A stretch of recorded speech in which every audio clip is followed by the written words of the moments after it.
like the most uncomfortable throuple we've ever seen, I would argue, and it is pushing Harry over the edge. So Meghan and Harry just completed their Australia tour and it was an unmitigated disaster. We're talking financial collapse, empty venues, and a bizarre third wheel dynamic destroying their marriage. This reveals everything about their failed post-royal strategy and why their brand is imploding. Let's break this down. It was Princess Diana who once said, there were 3 people in this marriage, so it was a little bit crowded.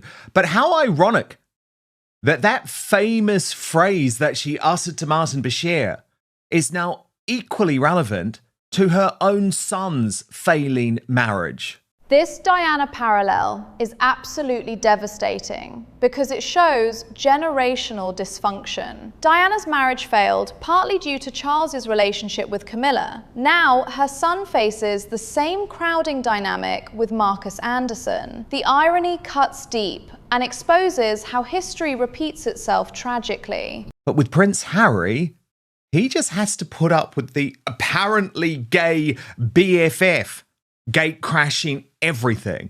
And clearly, there's tension and weirdness. Marcus Anderson's constant presence at professional events signals serious boundary issues. When your spouse's best friend becomes more prominent than you at work functions, it creates obvious tension. This dynamic undermines their credibility as a professional partnership and damages their brand equity. That became totally obvious in Australia, when Meghan was far more comfortable with Marcus at the rugby, far more comfortable with Marcus in the Her Best Life dinner, and also loving the fact that Marcus was behind all of these pathetic stunts. As Hans pointed out, so sweet of Meghan to bring along her longtime bestie Marcus Anderson to the rugby match as they cringe laughing, ignoring Harry.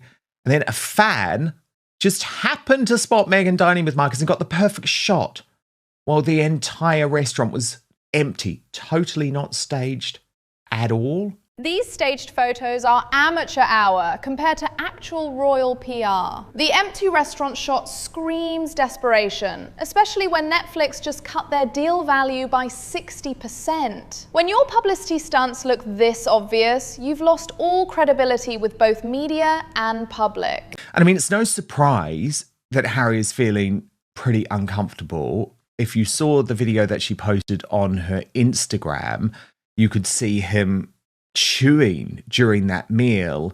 He didn't look great, and it's certainly not something that you would usually expect a loving celebrity wife to post. But what is becoming particularly sad to see is that Harry now does feel jealous because of the total lack of attention that he is receiving from his wife.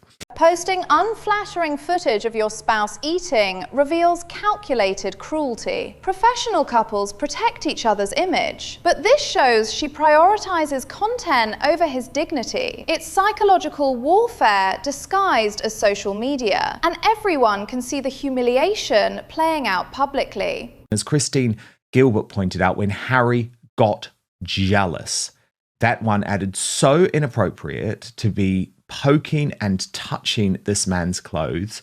No manners or boundaries. And let me show you what went down.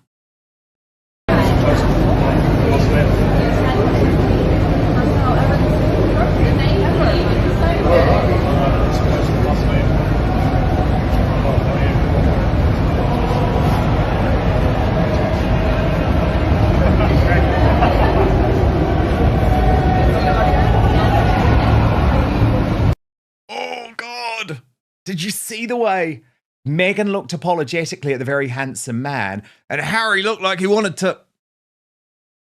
As according to Taz said, this was so rude, like Harry tried to belittle him on camera. Jerk. That physical aggression toward Marcus reveals deep insecurity and loss of status. When someone who once had royal protocol protecting his dignity resorts to juvenile poking and prodding, it shows psychological breakdown. The jealousy is eating him alive on camera. This event is actually the most embarrassing thing to happen to Prince Harry and Meghan Markle since Megxit, because It was a disaster. It was actually a true disaster, not just in terms of PR, but in terms of the financials, because Harry and Meghan's team are saying that Her Best Life was meant to fund the entire trip. But the problem is, Brittany, they simply didn't get enough people there. They did not get enough people there. And as a result, Meghan was not committed to it at all. The financial failure exposes their entire business model as unsustainable. They need packed venues to fund these pseudo-royal tours, but can't deliver the crowds. With streaming deals drying up and speaking fees plummeting, this revenue model just collapsed in Australia. No. It was actually only half an hour. Watch. This morning on Sunrise, we were here as the Duke and Duchess of Sussex bid farewell to Sydney with a royal wave from Coogee. It marks the end of a whirlwind tour. 4 days and just 2 cities. The main event here at the Intercontinental in Coogee Beach for a women's wellness retreat. But Meghan was only here for around half an hour. Before that half an hour when she stormed out, and by the way, she made no news. She didn't want to give anything to these women. It was actually all just about getting in and getting out as quickly as possible. But I'll show you just a little bit of the tenor of what went on inside. 30 minutes at your own paid event is pure contempt for paying customers. These women bought tickets to meet her, and she treated them like an inconvenience. This behavior destroys word-of-mouth marketing and guarantees future events will be even emptier. And the fact that she could not even fill out a small portion of the Intercontinental Ballroom at Coogee Beach tells you this is a woman whose entire brand is toxic. Sabera alone, when you can't fill your seats, so you bring in the men to help, because this is Brittany. Needing men to fill seats at a women's empowerment event perfectly captures the brand failure. She's supposed to inspire female audiences, but they're not showing up. Having to pad attendance with random men reveals how toxic the brand has become to its target market. It was empty. This looks like barely 100 women. And actually, after Meghan left, and the DJ started filming, we got to actually see the real crowd size. Watch. Serious, what you start to realise is there are things that these communities share. And the one thing that they share is what the Japanese call like ikigai, a sense of purpose. And that's the thing that really stuck with me. And, you know, whether you're like... Sabera alone again, there's 300 women in there. You can even hear the noise. It's not many. But Long Sally said, if you look closely, you'll notice each table only has place settings for half of the table. And they did that to make the room look fuller. Some tables have only 3 people at them and some have 4. This was a massive, massive fail.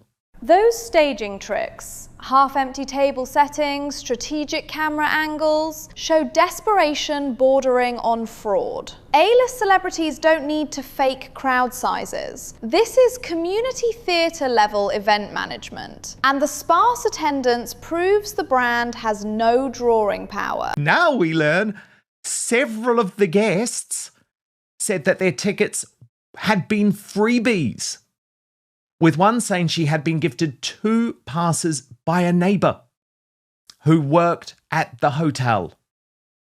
And the big question, of course, remains, did the ultimate Meghan Markle Sussex squad troll Zandy Sussex find her way into that room? Well, it looks like it. It looks like she wasn't banned. Free tickets and troll infiltration demonstrate complete security breakdown. Professional events have proper vetting and paid attendance tracking. When known critics can waltz into your premium event, your team has lost control of basic event management and brand protection. Brittany, so I just wanted to run through all of the evidence there because There is no way to spin this retreat as anything other than a monumental failure, because all of the PR was so disastrous and embarrassing. But I guess you could argue, Brittany, if it was sold out, if the room was full, if the tables were packed, and it did pay for the entire trip, then maybe there was an argument that it was worth doing. But I have attended a lot of events like this, Brittany. I mean, the fact that there are 3 people on a table, I mean, at any type of busy awards do, Brittany, you can fit 10 people around one of those tables. You're squashed in, but they can do it because they want the money. They want to pack the people in. 3 people per table at a premium event is event planning malpractice. Professional venues pack tables to maximize revenue. This sparse seating screams low demand. The visual of empty chairs broadcasts failure to everyone present and watching online coverage. But Brittany, there's a total lack of understanding from Meghan. There is no self-awareness at all about who she is, about how the world sees her. And I have to say, I think the Daily Telegraph have let themselves down. I mean, they always used to be regarded as the royal newspaper. Now they parrot Harry and Meghan propaganda.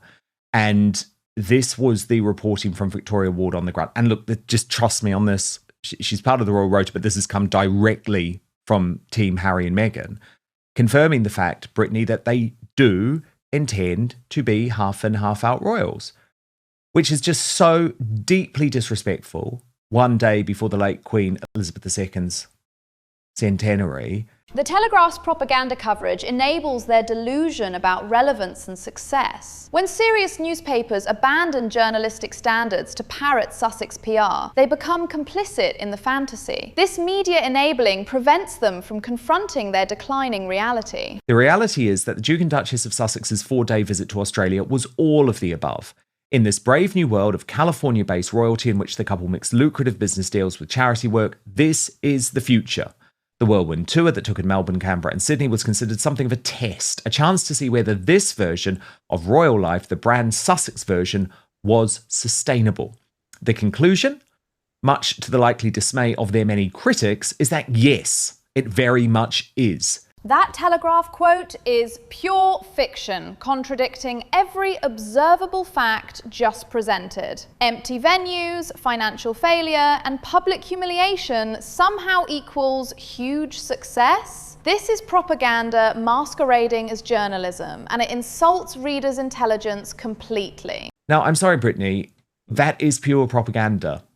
It really is. And I am pretty disgusted. I'm not going to lie. I mean, look, we've known Victoria Ward, who's the Deputy Royal Editor for the Daily Telegraph, has long acted effectively as the person who is close to the Sussexes. But there's just some journalistic things, Brittany, that I have to pick up on. I don't mind the quoting of the sources close to the Sussexes. At least that allows us to see their delusion and what they're thinking. But she wrote as a fact the visit was considered a huge success. Victoria Ward's reporting represents journalistic malpractice at its worst. Calling an obvious disaster a huge success without evidence destroys newspaper credibility. When royal correspondents become PR flacks instead of journalists, the entire media ecosystem fails the public.